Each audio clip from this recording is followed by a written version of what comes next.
you what is the potential in the junction diode, right? So, for example, if I want to calculate the potential in the n side, I can talk about my v of x as at any given point x is given by integrating from 0 to x of minus e dx, right? So this is q nd by k epsilon naught x minus xn dx, right?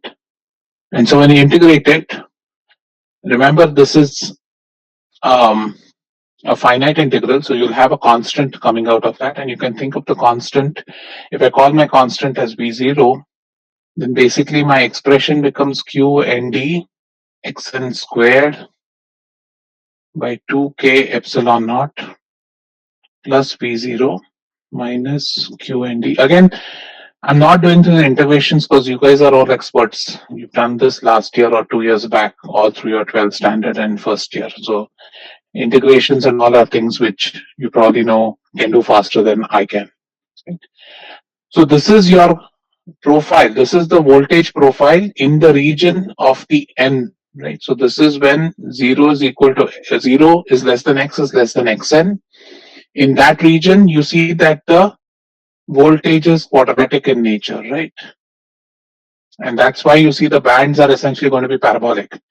This expression, right? You see that the voltage is proportional to x squared. So therefore, remember again, charge is a constant, right? Hence your electric field is linear and hence your voltage is quadratic, right? Because you're integrating from charge, you're integrating to electric field, from electric field, you're integrating to voltage. And so you're essentially adding an x component. So you end up going from constant to quadratic. So similarly, so this is my v of x in the n region, and I can talk about my v of x in the p region. How do I calculate the v of x in the p region? The v of x in the p region can be calculated from minus x, or rather minus xp to x of e of x dx, right?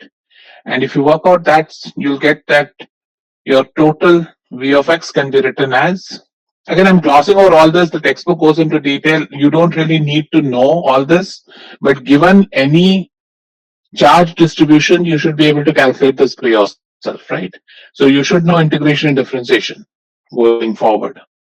And so you can calculate your v of x in the p side to be vp plus qna by 2k epsilon naught x plus xp the whole squared, and this is in the region of minus xp less than x less than 0, where my vp is given by phi 0 minus q by 2 na, or sorry, not phi 0, v0 na by 2k epsilon naught xp squared, right? So again, you see on the p side also, you see that the potential is quadratic in nature to x, right? So again, these are, so given a charge distribution, you should be able to go from charge distribution to junction diode. So like last year in the midsem, we gave the charge distribution to not be a constant, rather be a linear as a function of x. So with that given, you should be able to calculate what the built-in potential should be, what the voltage, what the depletion width should be, etc., right? So what we have done is we have calculated. So if you think about eventually what we've got, so let's summarize what all we have got. We know two things. We know that NAXP is equal to NDXN. We know that E is maximum at x is equal to 0, that is right at the junction, and it is given by either minus QND xn by k epsilon naught, or it is given by minus Q NAXP by k epsilon naught, right? Because the areas under the charge curves are the same. Same charge is uncovered on either sides of the junction, right? And then what we also got was that I can write my v of x, or if I call Vn of x, that is the voltage profile in the n side, I can write this as some QND xn squared by 2k epsilon naught plus phi 0 minus QND by 2k epsilon naught x minus xn squared. And similarly, my Vp of x, and this is also equal to V0, whatever, the voltage at the 0. And similarly, my Vp of x, so this is in the region, and in the P region, I have this is written as minus Q Na by 2k epsilon naught xp squared plus V0 plus Qna by 2k epsilon naught xp plus x the whole square, right? So by doing all these various integrations, you've arrived at these expressions which relate your maximum electric field, it relates your potential distribution. Now, if I want to find out what is the total built-in voltage, how do I calculate the built-in voltage? So what would be the built-in voltage if I've given you these profiles? So if I've given you these expressions in voltage, how do I calculate what is VBI? Vp minus Vn, you're correct, but Vp at what point? So we know that the potential is constant in the neutral regions of the semiconductor, right? So what I have to do is I have to calculate Vn of x is equal to xn minus Vp of x is equal to minus xp, right? So that is the net potential drop that I have in this system. Everybody with me, right? So what I'm doing here is, remember this potential proof. So what at x is equal to 0, so at x is equal to 0, I've calculated some function here. I've calculated some function here, right? But I know beyond xn and beyond minus xp, it is a constant, right? Because there's no electric field. If there's no electric field in the neutral region, then my voltage should be a constant. And so essentially, if I want to calculate what my total built-in voltage is, I need to calculate the voltage at xn, I need to calculate the voltage at xp, and take the difference in the two. That gives me the total built-in voltage. Okay. So what you get is that you get that the total built-in voltage becomes a very simple expression, becomes as Q ND xn squared to Na xp squared by 2k epsilon naught. Right. So now you see that the VBI is written as a function of xn and xp. What is the type? Oh yeah, sorry. This should say 0. And so what do I have? So this is my built-in potential. We know that this should be equal to kT by Q ln Na and D by Ni squared. We did that previously, right, from the band diagram. So from this I know what my built-in potential. I also know the expression NaXp is equal to NdXn. Now why am I doing all this math? Because I eventually want to calculate what this W is, which is nothing but Xn plus Xp. And this is an important parameter because we want to learn something about the diode from this total depletion width, because ultimately the depletion width is going to control the electrical properties of the diode, right? So we want to understand what the depletion width is in this PN junction diode. So you have one expression with Xn and Xp, you have a second expression with Xn and Xp, right? So I can substitute this back into this and solve for Xp and Xn. Again, not something that you should worry about, but what you get is again a very simple expression, but sort of simple, is that you get your xn is 2k epsilon naught by q times Na by Nd into Na plus Nd times VBI, the whole under the square root. And similarly, you get xp is equal to 2k epsilon naught by q times Nd by Na into Na plus Nd times VBI, the whole thing under the square root. Okay.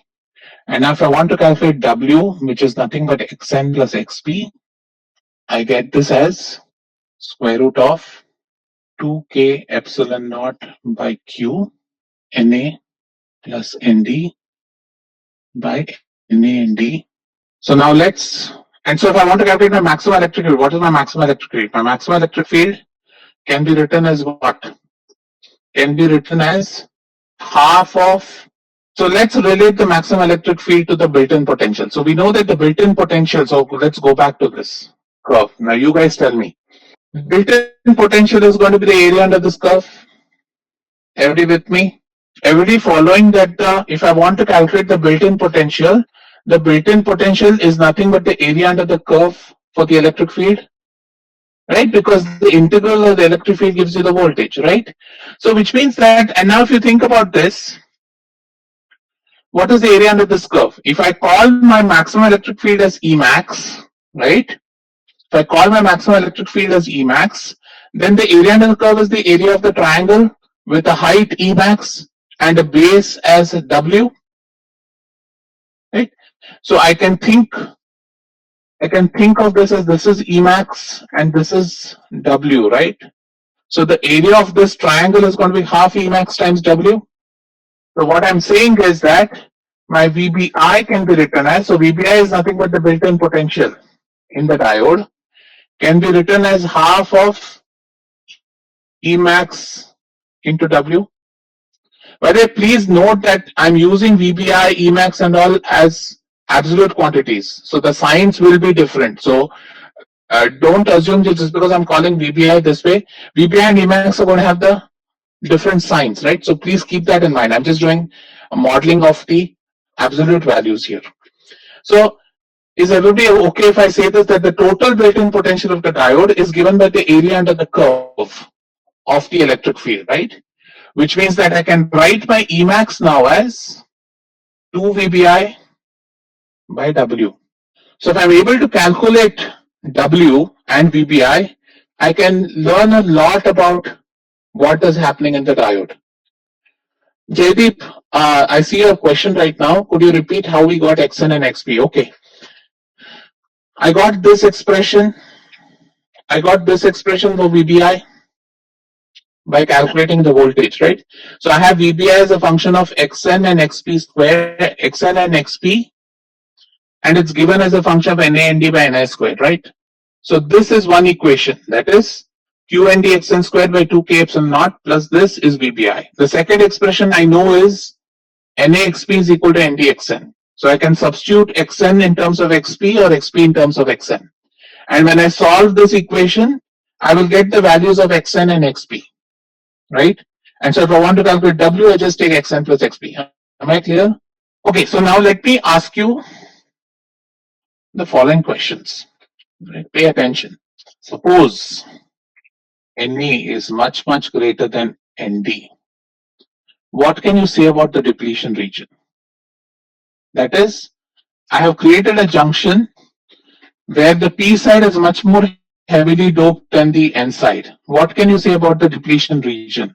Or what can you say about Xn and Xp? Which one will be larger? Correct, right? Remember, you know that NdXn is equal to NaXp, right? Which means that if Na is much larger than Nd, then your Xp is going to be much smaller than Xn. Following? Everybody following me here? So let me repeat the question. Suppose I have an asymmetric diode. So I sometimes call this as asymmetric diode. Or I sometimes call it as a P plus N diode. When I say P plus, it means that my doping concentration is P is much higher than my doping concentration on the N side. So when I think about a P plus N diode, right, I know that my Na is much larger than Nd. The net charge has to be equal. So if Na is much larger than Nd, then Xp is going to be much smaller than Xn. Right? So if I plot the depletion region, how does the depletion region look? So suppose I think of this as a PN junction diode. So this is my P plus region, this is my N region. If this is your junction, right? Your depletion region on the P side is going to be very small. Most of the depletion region is going to fall on the N side. So which means that in this case, I can write my W as, remember, Na, Nd are all in logarithmic terms. We're talking about Na to be say 100 times that of Nd. In which case Xp is going to be 1% of Xn. Right? So the error in neglecting Xp is 1%. Right? So what you always remember this. The depletion width is always higher on the lightly doped side. So what you see is if you have an asymmetric diode, then the depletion width is not going to be equally distributed along between the P and N region. The depletion width is going to be skewed in such a way that it's going to be larger in the lightly doped region. So in this case, when we have ND or Na much larger than ND, what does this ratio become? So this can be written as 1 by Na plus 1 by Nd, right? Na plus Nd by NaNd can be written as 1 by Na plus 1 by Nd, right? So if my Na is much larger than Nd, then essentially I can neglect 1 by Na compared to 1 by Nd, right? In which case my W just becomes square root of 2k epsilon naught by Q times 1 by Nd times VBI. So the entire depletion region can be assumed to be on the N side. Nothing is happening on the P side. So another way to remember this equation is remember this term as 1 by Na plus 1 by Nd. So that will also help you. Okay. So let me also tell you something else about this which will help us later in modeling. So let's call our PN junction. Let's recall what our PN junction is. This is a P, this is an N, right? And say we have a depletion region here. So this is my depletion region, right? So what can I say? So suppose I call the number of holes in the P side as P subscript P, right? So P subscript P is the number of holes I have on the P side. N subscript P is the number of electrons I have on the P side. So I'm bringing in new conventions here.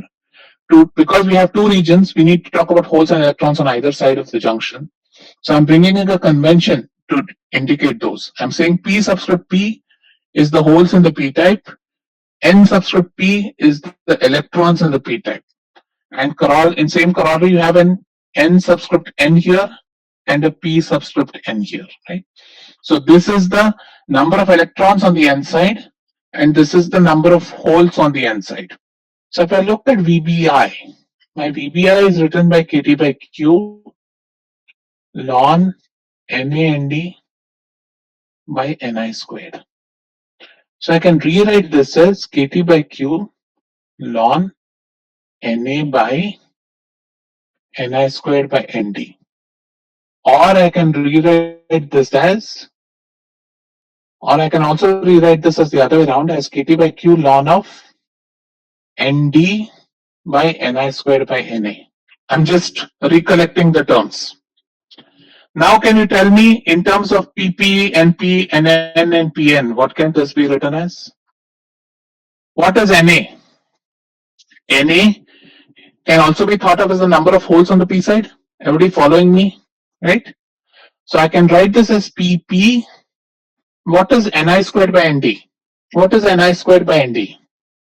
No, it's Pn, right? Sorry, Np. Is it Np or Pn? Pn, right? So Ni squared, so Nd is the number of electrons on the N side. So Ni squared by Nd is going to be the number of holes on the N side. So what you see is that I can write my built-in voltage as KT by Q ln of PP by Pn, or I can write it as KT by Q ln of Nn by Np. That is, I can also think of this diode being created just because of the fact that my hole concentration has gone from majority to minority on the other side, right? So I can think of this VBI also in terms of PP and PN.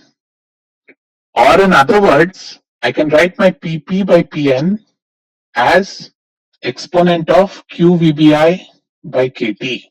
Or I can write my PP as PN times exponent of QVBI by KT. So keep this in mind because when we do ID modeling of the diode, we will recall this. So keep in mind that the VBI can also be thought of as KT by Q times ln of the ratio of the hole concentrations on either side of the junction, or the ratio of the electron concentration on either side of the junction. So across the junction, because of the dissimilarity of the electron or hole concentration on either side, you're getting a potential built in, right? We saw that, right? This is because again, diffusion is being set up, electric field is being set up, hence a drift current is being set up such that diffusion is equal to drift, right? So the whole reason a PN junction causes a depletion region is because of the fact that we have a concentration gradient being set up because you brought a P next to an N, and because of that, you have a built-in voltage, right? So the built-in voltage is eventually tied back to this similarity in concentration that you have on either side of the junction. Okay. Now, before we leave this part, let's just do a generic um, PN junction. Okay. Let's try and compare one in which I have P plus. So let's do a P plus N junction. Let's try and see if you guys can draw the charge diagrams. So let's say that I have a P plus N junction. So this is my junction again. So this is P plus and this is N. Right?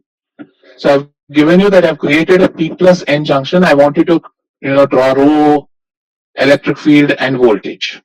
So how do you go about doing that? So first thing we know it's a P plus N junction, which means that hence XP should be much less than Xn. So if I draw the depletion region, my depletion region should look something like this. Then I'm exaggerating, but you basically see a very small XP and a much larger Xn, right? Again, this is because of the fact that my P side is doped much more heavily than my N side. So which means that if I plot charge, so again, in this class, we'll do a lot of plotting of graphs, right? So it's always a good idea to ensure that if you're making a point, keep your graphs to scale.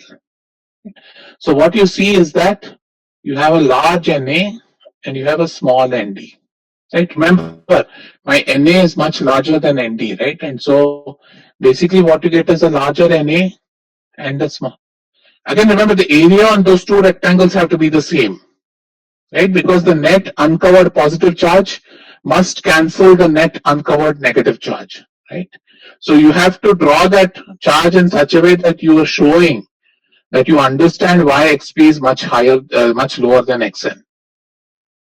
Okay, so now if this is rho, how do you think electric field will look like? So let's plot XP here, minus XP here, and Xn here. So first let's ask ourselves, where will the electric field be maximum again? Or where will the magnitude of electric field be maximum again? But where will that be maximum? Where will the electric field be maximum? Magnitude of electric field. Will it be maximum at 0? Will it be maximum within some place in Xn? Or will it be maximum somewhere in XP? Harsh, think carefully. X is equal to 0, correct? Again, remember, the electric field is given by the charge separation, right? So the charge separation is maximum at X is equal to 0. So the electric field has to be maximum at X is equal to 0, right? And so what you're going to get is if this is your maximum electric field, as Neil said, the slope is going to be very high in the P side and it's going to be a gradual slope in the N side, right? Again, because I've assumed constant charge, my electric field is going to be linear. Now tell me what happens to the potential. And this is again something which I want you to think carefully about. Now if I plot potential, now tell me, suppose I assume that, so I'll say that my P is, I'm plotting it somewhere here. So this is my VP and this is my VN. Right? Let's assume that, now tell me where will so we know that the potential is a quadratic and it should smoothly connect VP to VN. Now tell me where will it cross the x-axis?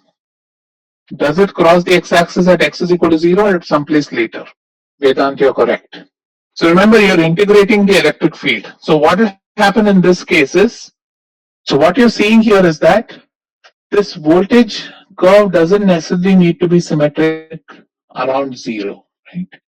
Always remember that electric field has to go to the maximum at the junction, and that's because that's related to the charge separation. The potential doesn't have to go to 0 at the junction. At which point, which is the condition at which the voltage will cross 0 at the junction? So when will the graph look something like this? At what condition? Equal doping, correct. So only when Na is equal to Nd will you have the potential profile cross right through the junction. So Neil, my question was, question to you is why should, so let me ask you, is V equal to 0 at x is equal to 0? There is no reason for it to be, right? Because it's an integral of electric field.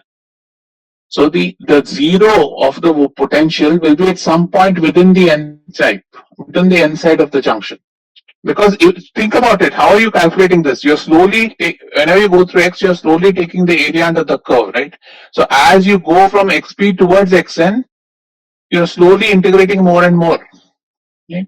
So the potential will become zero only when this voltage plus the area under the curve goes to zero. And that doesn't necessarily happen at x is equal to zero because this curve is not symmetric about the zero, right? That is only going to happen when the electric field is symmetric about zero. And that will only happen when Na is equal to Nd. Following? Okay. Any other questions here? So remember, the key thing I want you to always recall is whenever you have an asymmetrically doped junction, make sure that you understand that the depletion region is only on one side of the junction. Otherwise, you'll end up wasting a lot of time calculating experience. So it's a sensible approximation that whenever, for example, whenever we see that our doping concentrations are roughly 2 orders of magnitude away from each other, then we'll approximate the junction as an asymmetric junction. Sort of, you could still calculate it, but one of the advantages of modeling is that you reduce your work, right? You want something with least amount of work which can match your measured characteristics, right? And what is generally seen is when the ratio either Na by Nd is either less than 0.01 or greater than 100, I can treat it as an asymmetric junction. Shreyas, you have to tell me that. Go and think about it and tell me in the next class. We'll start next class with that. So tell me about it. When you go home, think about it. It's a good question. Maybe everybody else in the class can also think about Shreyas's question. Okay. So with this, we now go to the fun part, which is now what happens when I apply a voltage to the diode. So far we've looked at the case when the diode is sitting at equilibrium. There is no voltage applied and all this depletion region and all this is happening whenever you've created a diode, right? So it's an equilibrium. Now we're going to talk about what happens when I apply a bias to the junction. So again, let's recall from what we know from ES. So in ES, what did you guys learn about? Suppose I had a PN junction this way, and if I'm calling my voltage as some applied voltage VA, and VA is measured positive when P is higher than N and negative when P is less than N. So if I plot I versus V, let's recall what happens. How would I plot this graph? What happens what are the two kind of bias conditions you've learnt about? A diode can be dash biased and dash biased. Forward and reverse, very good. So what happens in forward bias? So forward bias means VA is greater than 0. So when we say something is forward biased, a junction is said to be forward biased when VA is greater than 0. That is, I've applied a higher potential at P with respect to N. So P is positive, N is negative, correct? What happens to the IV characteristics in forward bias? How do the IV characteristics look like in the forward bias? Rises rapidly, slowly increases up to threshold voltage. Okay, so what we know in ES is this, and I'm going to challenge you at the end of the class that you'll see that it's not actually this. But let's see. So this we know is threshold voltage, and then the current rises rapidly. This is not the right model, but for ES and people who don't know devices talk about this. How about in reverse bias? What happens in reverse bias? What is the current in reverse? Is there a current in reverse bias? Or is the current 0? Or what happens? Right. So in reverse bias, so we call something as reverse bias when the applied voltage is less than 0. That is, I've applied the voltage at P to be less than the voltage at N. So I've applied a positive voltage to the N side. Then I end up getting a current which looks like this till something known as a breakdown voltage, VBR, at which case the current again rises rapidly. And remember, why am my sign changing? Why didn't I draw this the other way around? What does a negative current mean? Correct. So when I say positive current is said to be positive and it's flowing from P to N. Right? So in the reverse bias, my current is actually flowing from N to P. Right? That's why I denote it as a negative current. So this is as far as what you learned at ES. Now let's today just do qualitatively what is happening. So let's again recall what is the band diagram of the PN junction at equilibrium. So I'm asking you, so let's draw PN junction at equilibrium. Actually, why don't you guys do it first, then I'll do it later, just to give you a practice. So draw the PN junction band diagram at equilibrium. So again, because it's at equilibrium, start with the Fermi level, because it is one constant Fermi level. And then this is P side. P side Fermi level is in the bottom half of the band. So this is what your ECEF look like in the P side. Similarly, far in the N side, it's going to look like this. And we know it is going to be quadratic. So try and keep it as quadratic as possible. I'm a bad sketcher, looks like. But yeah, so what you see, so this is the band diagram, right? And if I want to calculate the built-in potential, this is my built-in potential. The total band bending in either of the bands, either in EC or in EV, gives me by VBI. Right? This is just recalling what we did. So I can draw my EI like this. Right? So remember, EC, EI, and EV are all going to be parallel to each other. EF is the one that is not, right? And this is your P, this is your N. Now, if I apply a positive voltage to P with respect to N, how will the bands move? Which way will the band in P move with respect to N? Suppose, again, let me rephrase the question. Suppose I apply a positive voltage to P with respect to N. If I keep the N band wherever it is, with respect to the N bands, will the P bands move up or down? I've applied a positive voltage to P. Let's say I've applied a positive voltage to P, right? So with respect to N, will the bands in P move up or down? Think carefully. What is the band diagram? Remind ourselves, what am I plotting when I plot a band diagram? Anybody want to unmute and answer this question? What am I plotting when I plot the band diagram? Energy of the electron, right? So if I apply a positive voltage, would the energy of the electron go up or go down? Will go down, right? So which way will the band move now? Correct. So what's going to happen is that when I apply a voltage to the P with respect to N, I'm essentially going to reduce the band bending in the diode. Everybody following this concept? So what will essentially happen is I will end up creating a diode which looks like this. The band bending is reduced slightly. I can't talk about the Fermi level, so I'll just talk about a Fermi level here and a Fermi level here. And this is my EC, this is my EV. And this band bending is now going to be VBI minus some applied voltage, right? So because I've applied a voltage, say I've applied VA to P with respect to N, right? So which means I'm pulling with respect to N, I'm pulling my P bands down, right? And so therefore what's going to happen is my effective bending in the bands is going to go down, right? And so essentially what I'm seeing now is my bands are getting closer to each other in energy. So Malay asks, can we also say that the depletion region decreases and my VBI will decrease? So Malay, you're partially correct. Depletion region will decrease, and we'll talk about it. When you apply a forward bias, your depletion region decreases. We don't talk about VBI if you're not in equilibrium. So VBI is an equilibrium term. So we will say that the net band bending in the diode will reduce. We won't say VBI will reduce. Okay, so if I apply a voltage, what is the electron energy given by minus QV, right? So which means that if I give a positive voltage, I'm actually reducing the electron energy. Right? So band diagram is, by definition, we're talking about the energy of the electron. So Rohit asks, will the Fermi level stay a straight line? When is a constant Fermi level? Let's remind you, a constant Fermi level is only at equilibrium. Right? So essentially, in reality, I should not call this EF, I should call this FP, and I should call this FN. Right? Because it's a quasi Fermi level.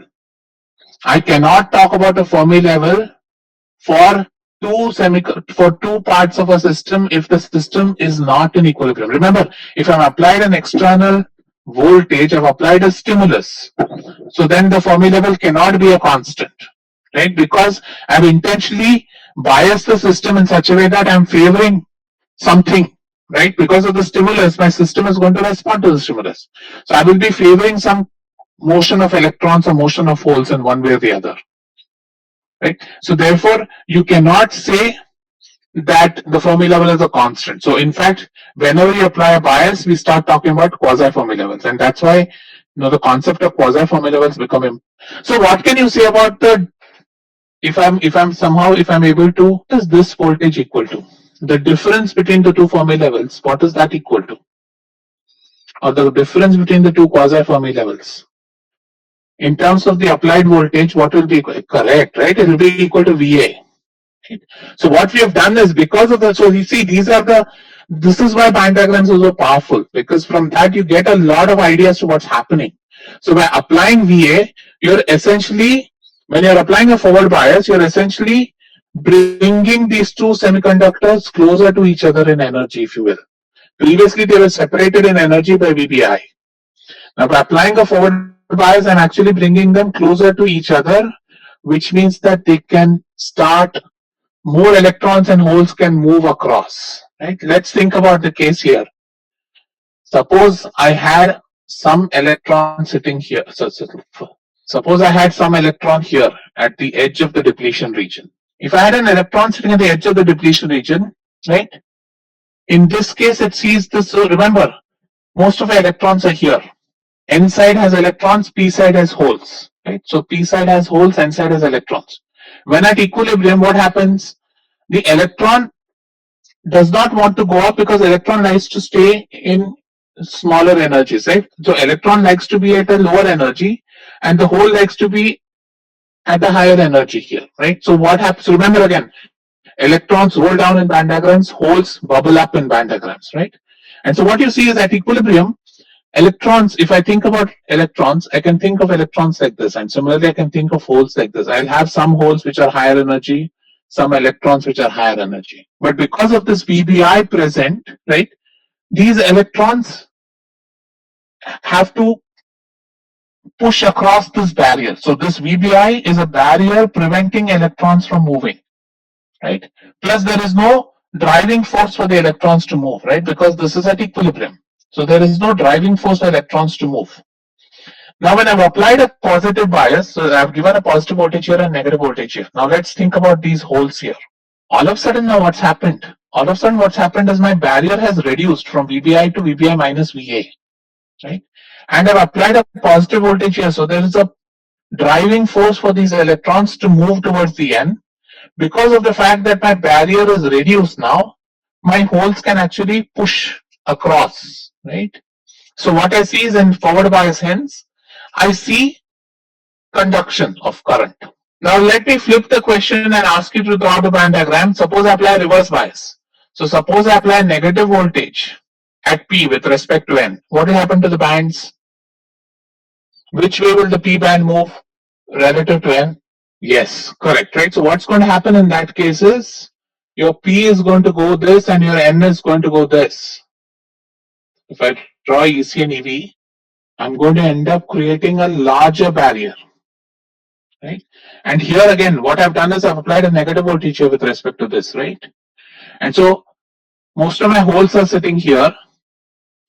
Holes don't have any reason to transition, plus the barrier is very high, right? So because of that, because of this nature of P and N, by applying the forward bias, you're allowing current to move in one direction. By applying a reverse bias, you're increasing the barrier for the electrons, and so conduction becomes difficult, right? So what you see is, therefore, in forward bias, you see your current increases. And as I keep applying more and more forward bias, I will reduce this further and further, right? And hence I'll see my current shooting up. Whereas on the other side, in reverse bias, what we'll see is we'll keep increasing the barriers to the current. And again, what you see is that because there is no driving force for these holes to go here, because holes would rather like to go this way, the current doesn't really reduce as a function of voltage, it stays a constant. So there's a leakage component which we'll talk about. So we see that in reverse bias, the current tends to be low, a small magnitude, right? And whereas in forward bias, we see that the current increases as a function of applied voltage. Everybody following this? So this is the qualitative. We'll talk breakdown. We'll talk about breakdown when we get there. So breakdown will be a very different phenomenon. Don't get confused about it right now. It is not related to just this. Breakdown is related to the electric field. So we'll talk about that later. But is everybody following qualitatively what's happening? So this is the qualitative reason why the PN junction conducts in one direction and does not conduct in the other direction. And we'll do the math in the next class, but once you understand this, then the math will become simple. Any questions here? Otherwise, I'm done with the lecture. Saransh, when you have a band, right? Remember, band and band diagram is you're plotting the electron energy, right? So electron energy increases when I apply a negative voltage, decreases when I apply a positive voltage. So in this band diagram, suppose you consider PN band diagram at equilibrium, right? Now if I apply a positive voltage at P with respect to N, right, I will pull the bands on the P side down because I'm reducing the electron energy in the P. And due to which what happens is that your bands are essentially getting, so with respect to N, when I apply a positive voltage as P, these bands get pulled down. And so I reduce the overall built-in voltage. The other way to think about it is, remember VBI, when we went to equilibrium, right? When we went to equilibrium, VBI was set up from N to P, right? You set up an electric field which is directed from N to P, which means that the potential on the N side is more than the potential on the P side, correct? And so when you're applying this additional voltage on the P side, your effective built-in potential is going down. So it's keeping to less than the, so therefore your net band bending is VBI minus VA. No, don't say all that. Don't, Saksham, don't say negative potential. Don't get electrons and holes. Just purely from band diagram, when I apply a positive voltage, bands move down. When I apply a negative voltage, bands move up. And it's purely related to what the band diagram is. The band diagram is an electron energy band diagram. The full form of band diagram is an electron energy band diagram, right? So it is showing you where the electron energy is going to be maximum, where is it going to be minimum. Sir, sir, so the band diagram, as I understand it, is that it tells us basically the energy an electron would require to be available for conduction, and it tells us how many the relative ease with which an electron can be available for conduction, right? Correct. But here we are not plotting exactly plotting the energy for a particular electron. We are talking about the conduction thing, right? No, so for example, let me ask you, suppose I had an electron in the P side, right? So there was an electron in the conduction band of the P side, right, in equilibrium. Now if I applied a positive voltage to that P, will the energy of the electron go up or go down? It should go down, right? Right, that's all the band diagram is showing, right?